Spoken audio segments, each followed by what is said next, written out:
We live in a time where masculinity is shamed and men don't know what it means to be a man. As a pastor and counselor, I've spent the better part of my life equipping and training others. My goal with this show is to translate my hard-earned experience into tools and tactics to help you become stronger as a man. This is the BraveCo podcast. I'm your host, Jason Valentin.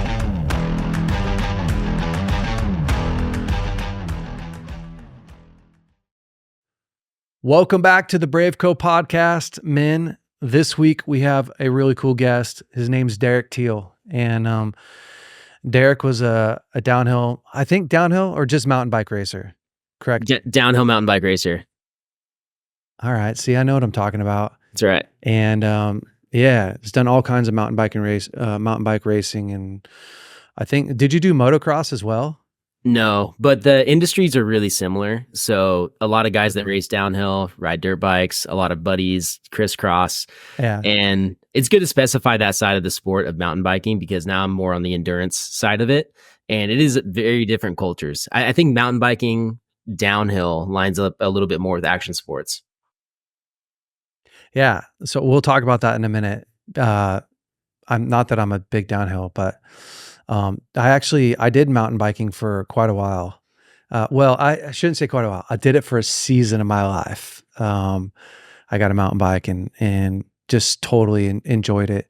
Skylar Smith and I don't know if you know like Kim Walker Smith, but her husband and I mountain biked for a while. And the memory that is kind of seared in my head is going through this massive mud puddle in the rain, and the puddle was deeper than what I thought. And so I just ended up going over the handlebars, and so I enjoyed it for a while, but ended my career shorter than yours. Never got to the pro level. I didn't even think I got to the amateur level, but I enjoyed it, man. So it's cool, man. So, but you focus mainly on the coaching aspect of fitness, and you have a coaching business, and explain a little bit of what you do. Yeah, so I've always been into general health and fitness. I was very lucky to grow up in a household that my father had me doing push-ups and pull-ups as long as I can remember. And so He had me in karate. Was that because you got in trouble? No, I didn't really get in trouble too often, to be honest. I just saw him working out all the time. And we had pull-up bars. We had little rock climbing grip boards hanging above door frames. And I think it was sort of just my father leading by example, for sure. And and I think just about everything I've loved to do over the course of my life has been pretty physical. And this still holds true today. It's usually something physical and something pretty dangerous. And so being fit has always been important to me, but I got really into action sports. And after skateboarding and BMX and building dirt jumps in fields by my house, I ended up downhill mountain bike racing. And that took me to a level where I had coaches around me. And first I had a nutritionist and then an actual trainer. And so it was funny because as I started feeling like racing might not be for me, I really got more into the nutrition side of it. I got really into just general health and wellness and also just strength and conditioning. And I kind of turned into a little P90X guy where I'm just doing workouts in my garage and I feeling kind of lost. And I remember thinking at one point, I'm like, Tony Horton's got a pretty cool job. This guy is doing push-ups and pull-ups and squats and encouraging people, and he's excited and he's filming these videos. I was like, I would love to do something like that. So I ended up becoming a trainer and walking away from racing. And I never really had intention on coming back, but after getting to the point where I was full-time as a trainer in the general health industry, just working at your, name whatever global gym, I felt like I had unfinished business with racing and started riding my bike a lot again. And at this time, there's a new type of mountain bike racing called enduro. And it's still gravity based, but instead of taking a ski lift to the top of the mountain or getting a shuttle in a car or a U-Haul, whatever people use at these races to get people around, you have to climb to the top. So it ends up being this all-day event where you're being physical all day, but you're only racing these time segments on the way down. And so Through that, Wait. go ahead. Sorry, just to really understand. Yeah, So you climb up to the top, but the race is only downhill? exactly. The timed portion No that way. you are racing is only the downhill portion. And within those downhill portions, they could be 15 minutes long and have a quarter mile uphill fire road pedal, but it's predominantly downhill.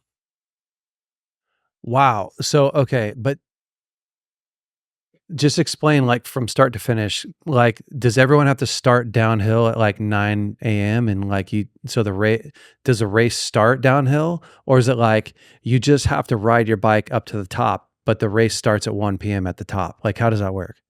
That's closer to the way it works. So essentially, you would have a start time for your first stage, or for events that are a little bit more local, oftentimes you'll have a start at the bottom of the hill, and really it's first come, first serve to drop into the top, and everyone has time chips. So once you cross the beam, they know it's you. You don't have to go in a specific order.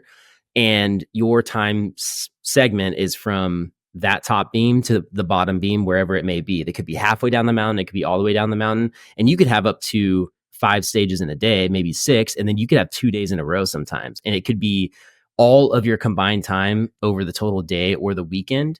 And whoever's got the lowest combined time is the winner. It's pretty cool. It's actually kind of how rally racing works. That's wild. Okay, so, like, you may have a race that basically first come, first serve at 8 a.m. How far would you climb? Like, a 5 mile uphill or 20 mile uphill?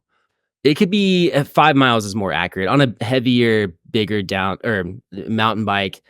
It's rare it'd be as long as 20 miles. Typically, a whole race day would be maybe 25 miles, but you have a Okay, lot cool. of vertical. So you're going up really high relative to how far you're going. So there's like almost no flat. And it's very different than the side of the sport I'm on now, which it's kind of cool we're specifying it because it's a very physical sport, but it it is different than a Tour de France rider, which is kind of more of the side of the sport of cycling that I'm on now.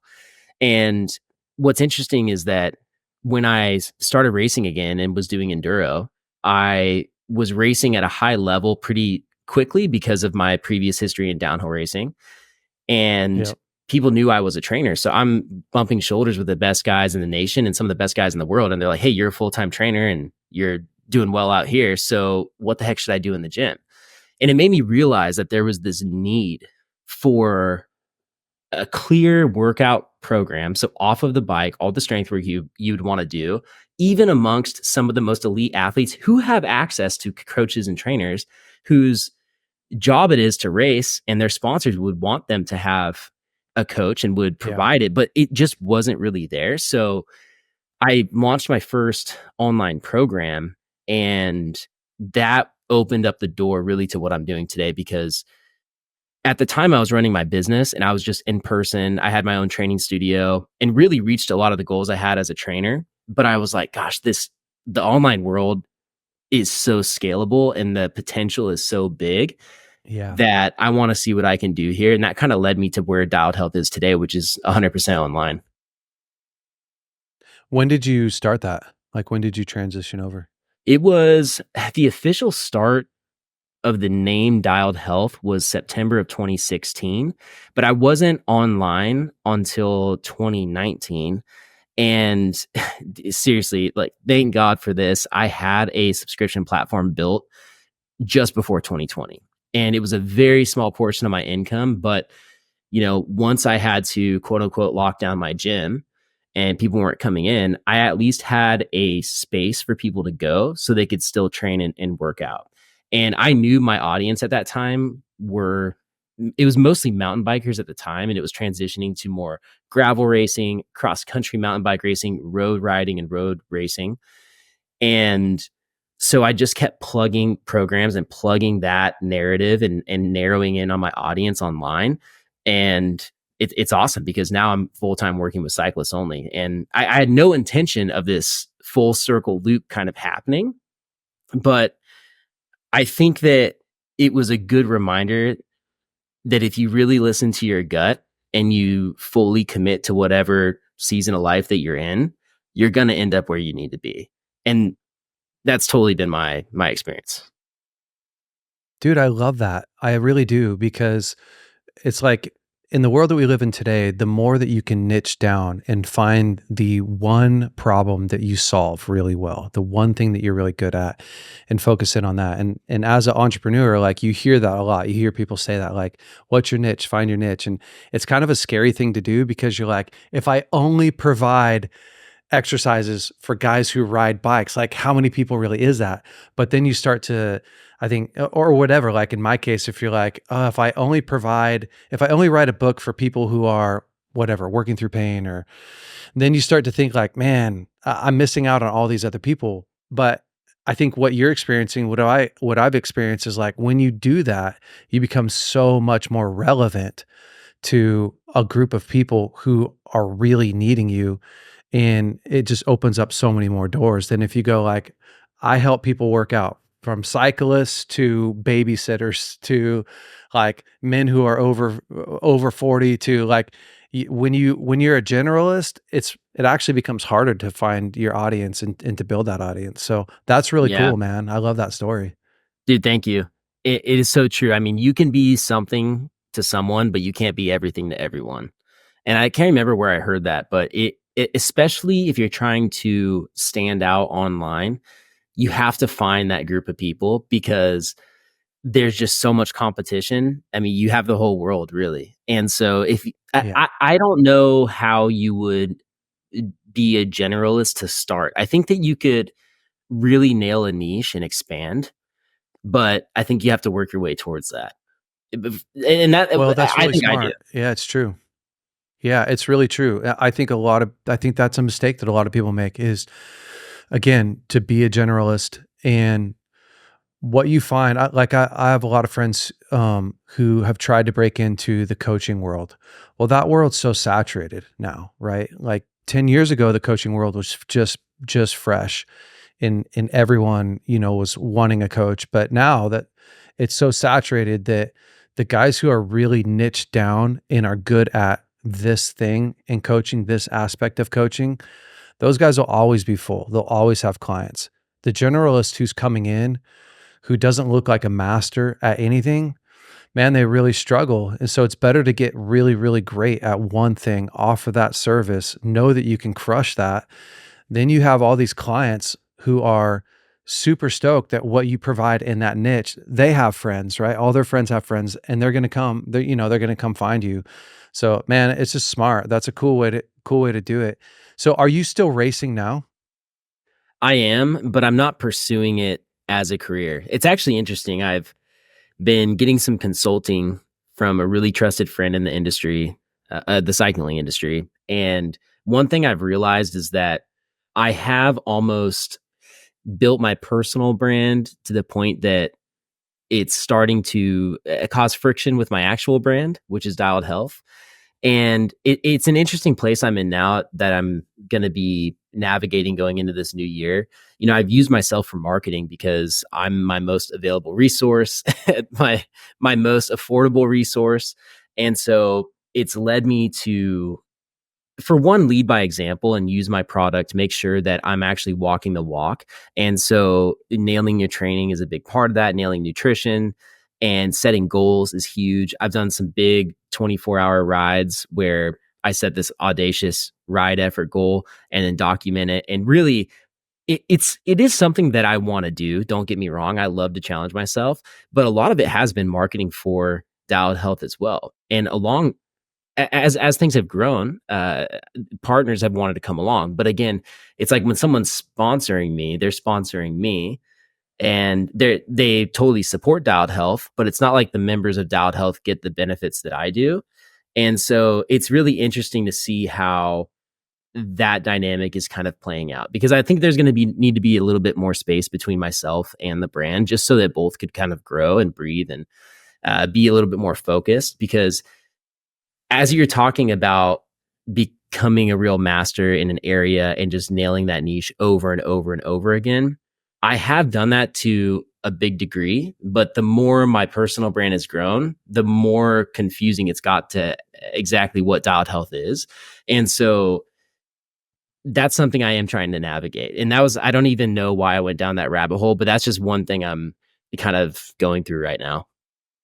I mean, we're just talking about business, right? And building a Yeah. brand and you racing personally. And I think it's a really great point of what is you and what's styled health. And I've gone through some of that with BraveCo, right? What's Jason Valentin and what's BraveCo? And and at some point being, of course, a catalyst for BraveCo. And then on the other side of it, making sure that I'm not the only voice for BraveCo. And I may not even be the loudest voice for BraveCo in 2 years, Mhm. who are the ambassadors that actually embody different aspects of what we do. And I would think that would be the same for you at Dialed Health. Is like, you can't be the only guy that is the ambassador for Dialed Health. And at some point, like, you probably need stronger guys than even you who want to carry the brand and be an ambassador for Dialed Health. And then it becomes less confusing, right? Because you have these other ambassadors that are helping to support the different aspects of the brand. And you can just be, a great voice for it, but not everything for it. That's exactly what I needed to hear. I appreciate that. And your original question was, yeah, do I race? And the answer is yes. I've had a big time off this year. I had a really bad injury at the end of January, and I'm gonna be racing this weekend, but it's very casual. I'm not even doing the full distance, but a lot of the racing I do now is either a gravel race, so it looks like a road bike, but it's got dirt tires on it, and you'll go out and just ride 100 miles on mixed terrain. Yeah. It's amazing. And then I'll do like a cross country mountain bike race or a road fondo, but they're typically pretty dang long, like 5-ish hours. Yeah. Okay. So, you probably won't believe this, but I have, uh, well, let me just back up a bit. When I was, um, 27, we talked about this a little bit before. I had, 5 roommates. So when I was going through, when I was a single dad, I'd gone through my divorce. I had 5 guy roommates, and my actual roommate, housemates, I should say, my actual roommate, his name's James Heth. He was, like a category 1 racer for a long time in Indiana, cyclist, road bike, and it was awesome. And so he got me into the spandex, into a road bike. And so for a couple of years, I did that quite a bit. And dude, it was so great, um, Did you ever shave your especially legs night though? rides. No, bro. I mean, you know, The lycra is the I first think step. Shaving the here's, legs. Once you shave the legs, there's no coming back. That's all I got to say. but here's the thing is, there's a point, right? There's a point. I never got to the point, and let me just explain the point. This is kind of where I was at with it. Is, if you crush it on the bike, then you can shave your legs because your legs look good and you're hauling butt. And no one looks at a guy who, like a cyclist, like, you don't look at whatever. I don't even know the best guys now. I'd say Lance Armstrong, is the guy in my mind. um, but you don't look at him and go like, what a pansy. You're like, God, dude, that's a beast. That guy's a beast. You don't think about his legs. But I wasn't a beast. So if you shave your legs and you're not a beast, then it just makes you a poser, right? So I haven't used that word in a long time. yeah, That dude, I like I think that literally was a my poser. number one insult as a kid growing up was just calling someone a poser. Exactly. Dude, I wasn't a cyclist. I was a guy on a bike trying to keep up with my friend, trying to draft off of him. But here's the thing. I loved it. I loved it. I loved night rides, were my favorite because you feel like you're going so fast, Yeah. and no one else is out in the roads. And Reading has just tons and tons of highway and highway space to do that with. Um, and we'd even do like quite a bit of downhill. So, I don't know if you know where Buckhorn is, Buckhorn Summit, going No. up to Weaverville, but it's like, if you drive from Reading to Weaverville, it's 42 miles, and the majority of it is all uphill and super steep. And I love going downhill. So we would do that ride where just, I mean, you could pass cars, right? It's a really weird thing for a car to, yeah, to all of a sudden have this cyclist ride past them because we could go faster on the corners and stuff than they could. And it's just incredible, super fun. And so he did a lot of cross, like the gravel tires, and he Hmm. still does a ton of that stuff. So he's working out like this crazy trip right now where they're trying to climb Mount Shasta and do a bunch of riding all in the same day. And I don't know, whatever. It's awesome. That I sounds got rad. out of it. Yeah. Yeah, it would be really. I'm going to connect you guys because you'd really love him. Yeah. But the endurance, right? The endurance racing, I have so much respect for it because um, I think it takes so much planning and preparation and courage and like discipline to really do that kind of stuff well. I mean, just in the small amount of cycling I did, but I also have this friend. I'll keep us on track, but I have this friend um, who did these endurance runs. Gosh, I can't remember what they're called, but he did a 330-mile run, and he started in Eureka. He would create these courses. He started in Eureka, and his course was all the way up to the top of Mount Shasta. So it was 10,000 feet of elevation climb every single day for Savage. 5 days. Savage. 5 days straight, dude. Yeah, it's a The ultra freaking endurance beast. world is something. It's something I haven't really Ultra experienced. marathon. Ultra marathon, and there's cycling races that are pretty equivalent to that. Although I think for the most part, unless you're riding across America or the world, or shoot, we have someone riding around the entire continent of Australia right now. Unless you're doing that ultra marathon, like a foot race, it's just one of the most savage things ever. I haven't spilled over into the multi-day. I've done 3 24-hour rides, and those were the hardest things I've Yeah. ever done voluntarily, without a doubt. Nah, I mean, just so much respect, for anybody who's pushing their body like that. And one of the things that I love the most, and maybe this will take us somewhere, but one of the things I love the most is when you think about a human being, the amount of capacity and capability that we have is so untapped. I Mhm. mean, the average person, if trained correctly, could outrun a horse in distance. I mean, a horse can run, like a horse could run 20, 30 miles in distance, but actually the average person could outrun a horse in longevity. The average person, like not even like a incredible, like if you train that, and that's one of the things I talked about with my friend, his name was Ryan Spitz a lot, is man, we have so much untapped potential because of what it takes to get to that level is so much sacrifice, discipline, planning. And I think that's probably a world that the of people that you work with a lot. But I really do. I just think about it.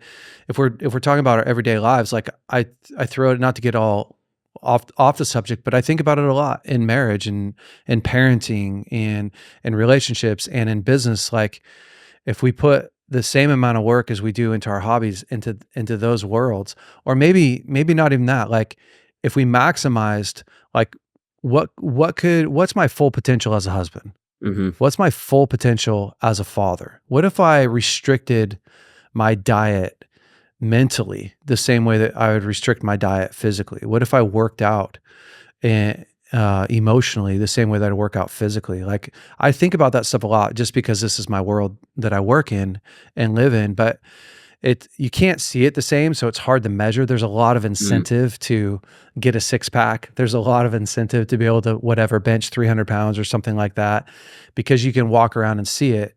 But there's so much incredible benefit to us as human beings asking the question, what am I capable of? What's the capacity in which I was designed to live in? And it's what you get to do on a regular basis as a health and fitness coach, right? I mean, I'm just thinking, I'm not one, but I'm thinking like your number one goal is to pull out the most potential, to optimize someone to the highest level possible.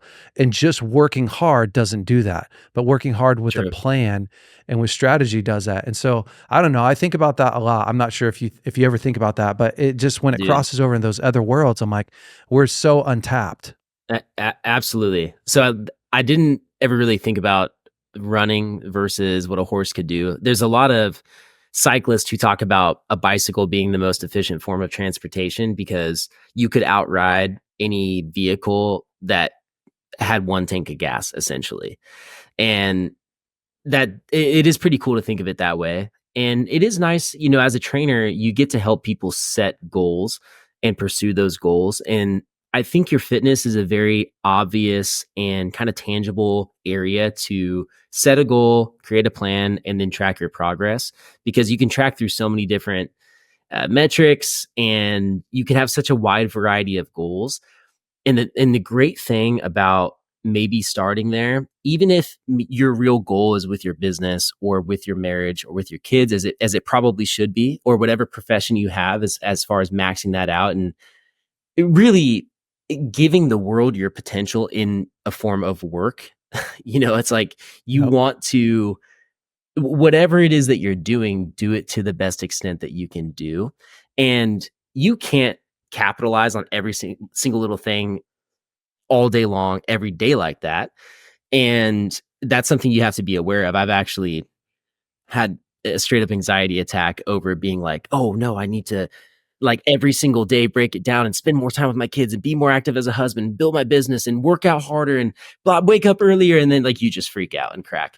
But what's cool is that, Yeah, it's true. discipline really does breed discipline. And when you are focused on a workout goal, maybe it means that you have to set your alarm clock a little bit earlier. And that is an act of discipline that gives you time to get your workout done, which is an act of discipline that helps you reach your strength goals, or maybe gives you enough time to cook a better breakfast, which makes you feel better. And it's this upward spiral or this snowball, whichever way you want to look at it, of positive growth. And I'm not going to say that you could just extrapolate that forever. I think one thing about cycling in particular and a lot of things with fitness is that you can start devoting so much time to it that it actually is taking too much away from the rest of your life. And that's something Yeah, that that's true. is very common with those that are experienced because you have to do so much to gain so little at some point when you get that fit. So there's a point where you have Can to I say something reevaluate your about that? goals. Go ahead. Because I really think that this is super important. I had a bunch of friends recently um, that wanted to do a bodybuilding competition, and honestly, like that's really cool. It's a cool goal to set in their life. It's not something that I'm super interested in doing, but I really applaud those guys. I had a couple of them that I honestly had to sit them down and go like, "Hey, how does doing this bodybuilding competition affect the most important areas of your life?" Now, if the most important areas of your life are already kicking butt and you want to put your time, effort, and energy, your excess time, effort, and energy into becoming, America's fittest man, then that's cool. But if you have areas in your life that are really struggling but you want to go over here and pour a ton of time, effort, and energy into whatever, doing a bodybuilding competition, then it's actually really counterproductive because you grow the area of your life that you're not getting any more return for your investment. And Mhm. I really think that it's important is as men, we often see success. We often see success as moving forward. So I'm successful in this area. I'm building whatever, a healthy business, or I'm building my body, or I'm building my bank account. But actually, success isn't measured in one metric. It's measured in the overall well-being of an ecosystem. And so it goes back to, like, I think sometimes we do rob ourselves. We put so much time, effort, and energy into an area that is actually no longer giving us something in return. Yeah. It's not affecting the overall health. And I think that's a really great point with a cyclist or any athlete in any man is, at some point there's diminishing returns for your effort because you'd be better off to spend more time looking at the track, or better off working on your technique, or better off working on another aspect of your game besides trying to eke out a 0.5%, more in your strength or whatever, if you've Mhm. already at that level. So how do you determine that? How are you determining that in the cycling world of, like, it's not that you're overtraining and that you're becoming weaker. It's that this isn't the part of the game that's holding you back from from success? I think everyone has to ask themselves what their ultimate goal is and what that number one priority is in regards to their Yeah. personal time. And and I say it that way because what I'm hoping for most people is that your relationship with God and living like Jesus is number one goal. And that is like, okay, that's off the table. This is number one. And this is something that's, of course, something that most of us have to remind ourselves every single day. Having a Yep. family, putting them first, being an active husband, father. Hopefully, that's almost something that doesn't need to be discussed because it's so clear. Even though we, of course, need these reminders. But as a man who is Yes. has extra time to pursue a bodybuilding show or a cycling event, or to progress in their career, I think they need to really ask themselves what is the most important. And what's difficult sometimes is that they can all be going good, but sometimes you have to say no to something good to do something that's great. And this is kind of how I feel Yeah. between that split of my brand and my actual personal brand is that there it's not that this thing's really hurting what I'm doing, but if you go further down the line, there's this friction and you're going to have to start saying no to something good so that you can continue building something that's great.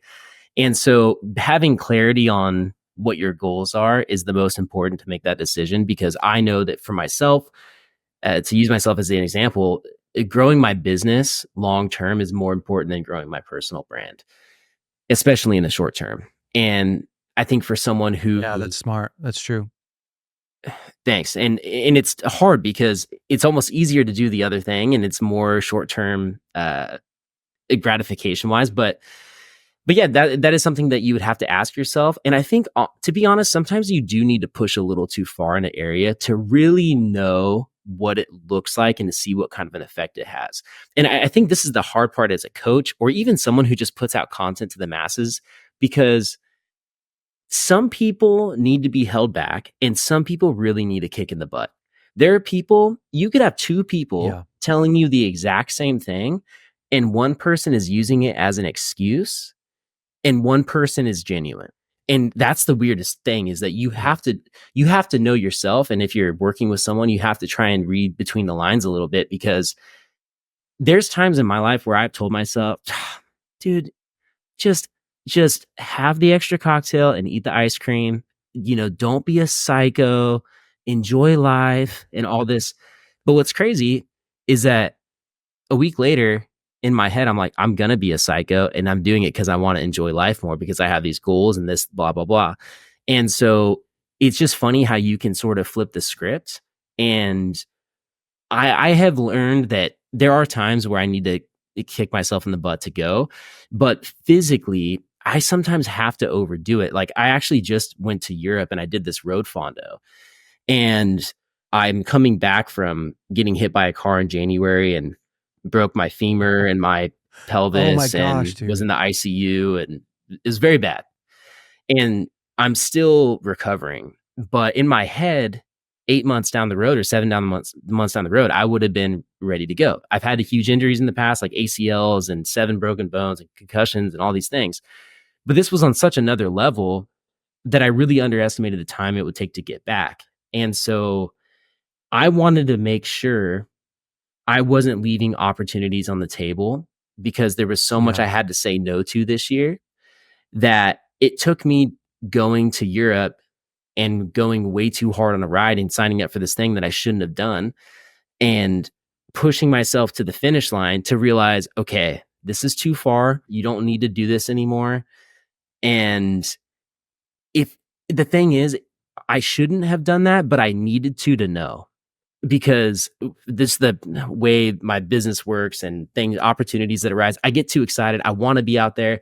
But until that point, I haven't been comfortable being like, no, I don't need to go do this 100-mile ride this weekend because it is actually a little bit too much for me right now.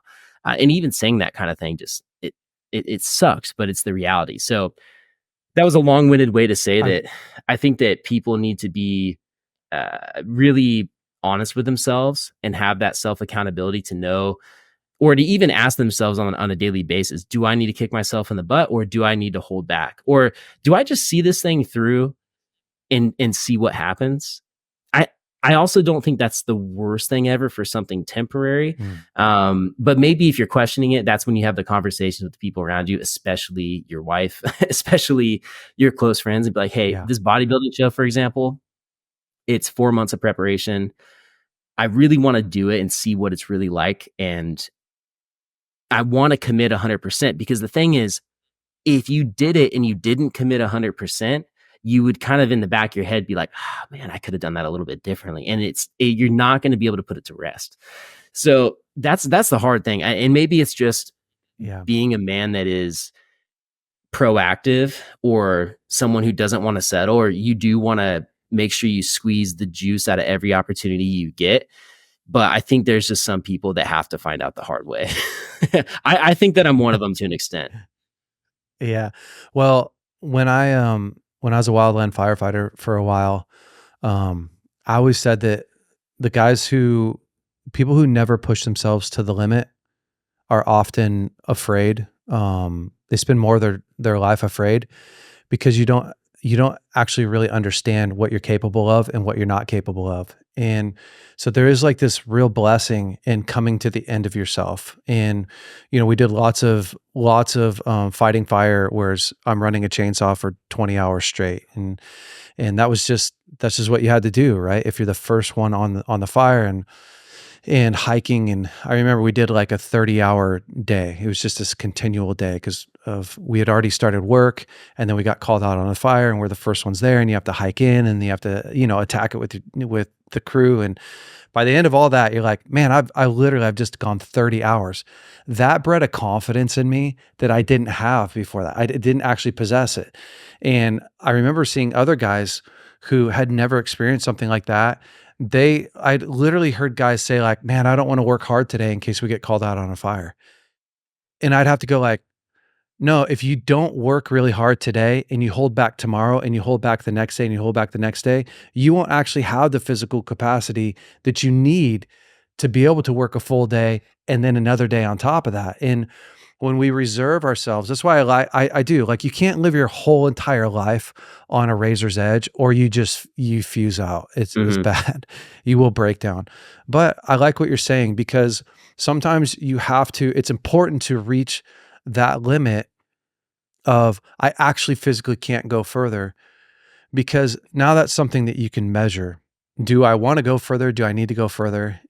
At some point that you want to ride more than 100 miles. This is your life. It's what you love to do. So you're going to go, this is my limit right now, and I'll respect that. And I need to do some more healing. How do I eventually work towards that?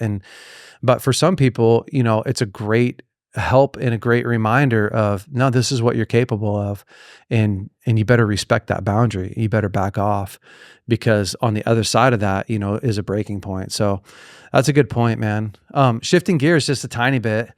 What do you feel like is the number one, like, biggest, asset that you bring to somebody when you jump in to help them? Like, what's the thing that they need the most common thing that people need the most?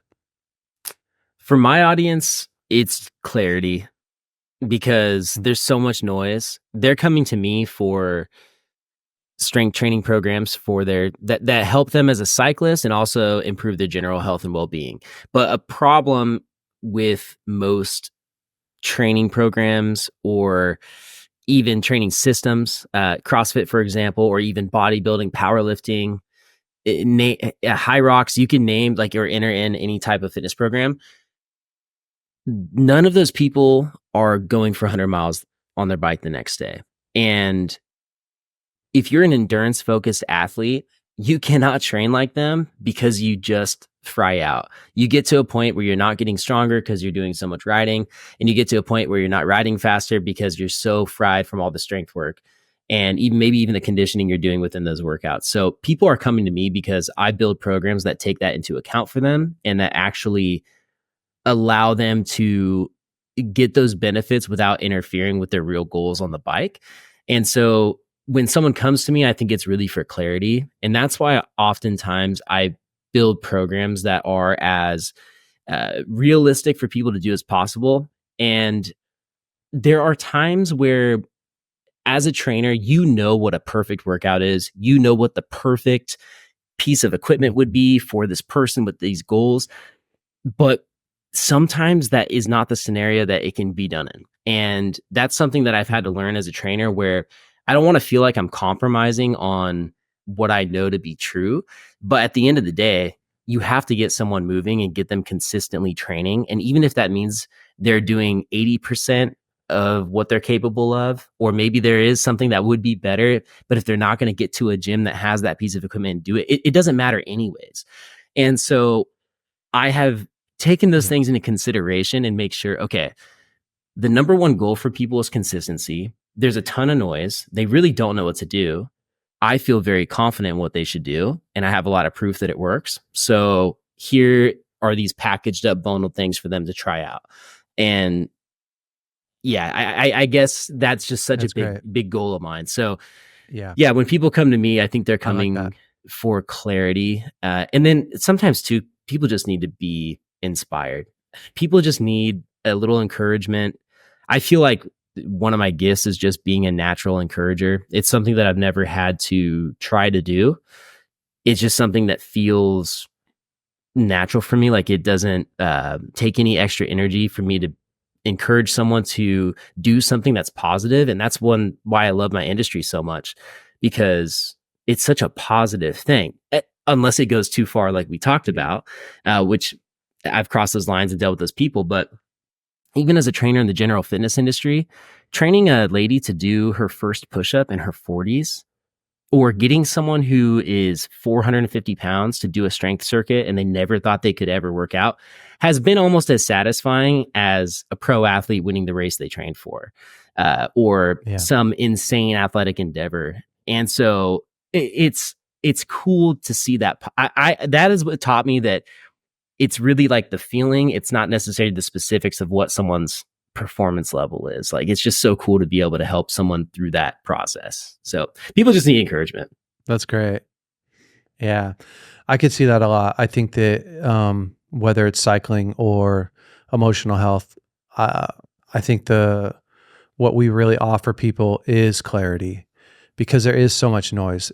For marriages, I mean, my wife and I are doing a marriage intensive. We're putting one on, and it's probably the biggest challenge that married couples have, is they don't know really how to get to where they want to go. It's the same thing with people, businessmen. It's so that's a really great thing to sell, and a really great thing to focus on. Hey, just the last thing before we end up, but what do you feel like's been the highest high in your career, and what's the lowest low? On the professional level, highest high, could I say, describe a moment opposed to Yeah. Yeah. one Yeah. individual thing?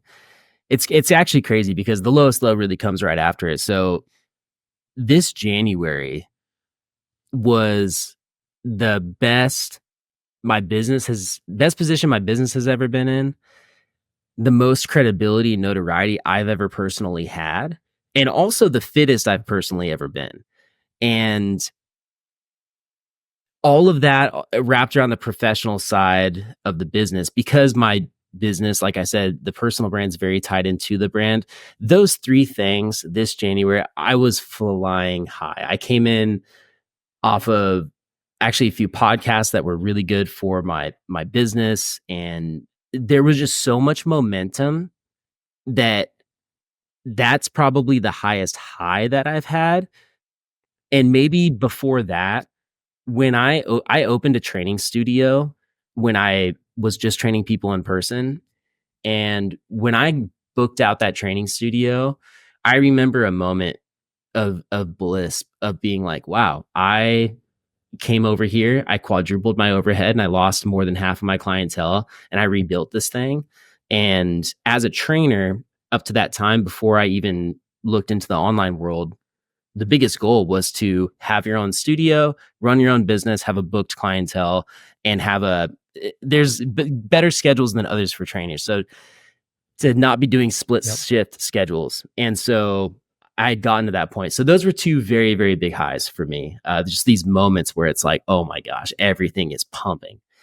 The lowest low was this January 31st. I got T-boned by a car at 60 miles an hour and ended up in the hospital, 2 days of surgeries. I mean, I almost bled to death on the road. And it was just this insane situation that I'm still coming back from. And the mental and physical trauma and the actual impact it's had on my business. And it, that has been the biggest low without a doubt.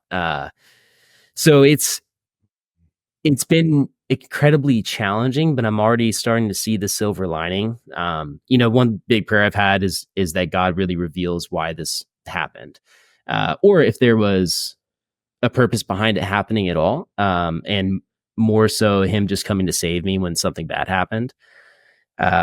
So yeah, I'm definitely searching for that purpose, but I am really proud of how far things have moved forward, and I'm really excited for next year. So yeah, I can't really think of one moment or one thing, but it's just those moments that I've had throughout this whole journey. Yeah. It's been crazy. Yeah. Man, that's wild. Yeah, to get hit by a car. That would just suck so bad. Do you remember it? Were you like conscious for it? Yeah.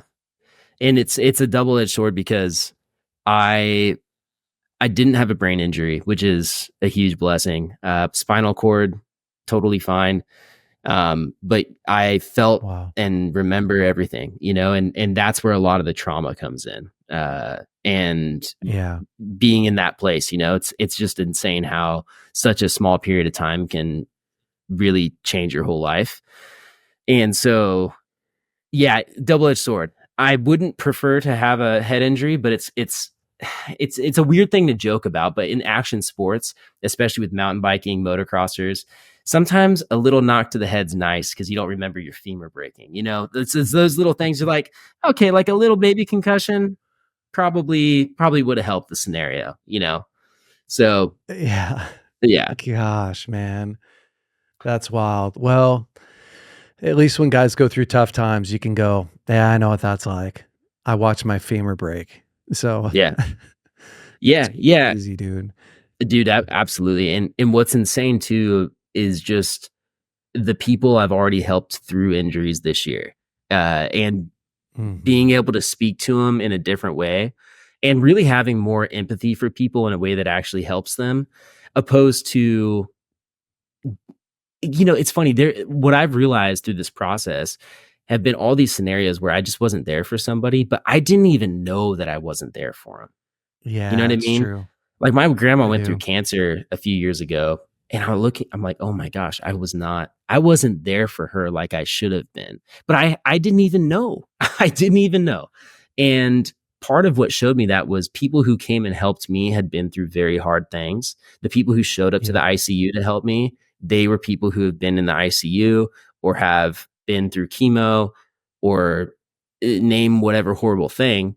And that's one thing I'm grateful for, especially as a coach, is really understanding how difficult circumstances can be for people and how physically incapable you can be of certain things at certain times. So in that way, it's really hard for me to say it's been a blessing, but I know that this is going to come through that way. It will Um, be. yeah, Yeah. Yeah, it will be for you. Man, well, thank dude, you. it's been so great to have you on here, and yeah, I love your story. I love what you do.